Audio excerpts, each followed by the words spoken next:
Hello बच्चों, let's take the question. Question कह रहा है H2 प्लस हाफ O2 से हमें H2O मिल रहा है और डेल्टा H जो हमें दे रखा है दैट इज -68.32 केल्विन कैलोरी। हमें बोला heat of vaporisation of water है 1 atm पे और 25 डिग्री सेल्सियस पे वो कितना है 10.52। ये क्या है? हीट ऑफ वेपराइजेशन है, राइट।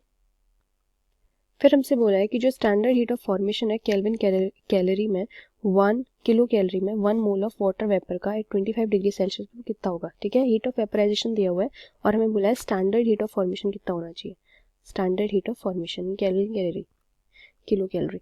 ओके, तो सबसे पहले हम देख लेते हैं की concept is based on standard heat of formation, right.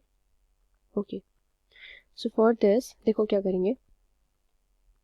हमारे पास है वाटर मॉलिक्यूल फॉर्म करने के लिए H2 गैसियस स्टेट में प्लस ऑक्सीजन का मॉलिक्यूल गैसियस स्टेट में, that will give us H2O water molecule that will be in liquid state. ठीक है, और इसके लिए हमें डेल्टा H की वैल्यू दे रखी है that is equal to 68 negative of 0.32। Similarly हमें दूसरी चीज दी है कि heat of vaporisation of water, heat of vaporization दे रखा है। हीट ऑफ वेपराइजेशन का मतलब क्या होता है कि जो वाटर मॉलिक्यूल है ना ये लिक्विड से गैसियस स्टेट में चला जाएगा, right.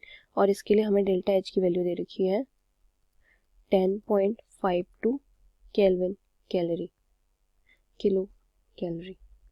Okay, so we can say कि for heat of formation of H2O, therefore for heat of formation of water molecule gaseous state, we can give it by the same equation, that is H2 gaseous plus half O2 gaseous, that will give H2O gaseous, right। अभी देखो, जब हमें first equation में पूछा था तो हमने कहा कि हमें यहाँ लिक्विड फॉर्म में मिल रहा था, जैसे क्वेश्चन में दिया हुआ है कि लिक्विड फॉर्म में मिल रहा है, बट हमें किस में चाहिए है? गैसियस स्टेट में चाहिए है, क्योंकि क्वेश्चन क्या है? Standard heat of formation in kelvin calorie for 1 mole of water vapour at 25 degree Celsius, right.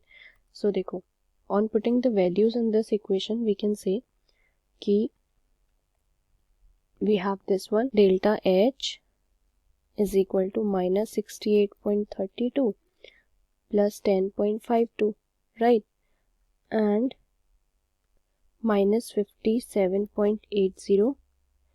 This will be the value that we are going to get for standard heat of formation, right. And out of these following options, which one is the correct one? We have option number D. So we can say that this is the method of calculating for standard heat of formation. I hope you understood. Thank you, students.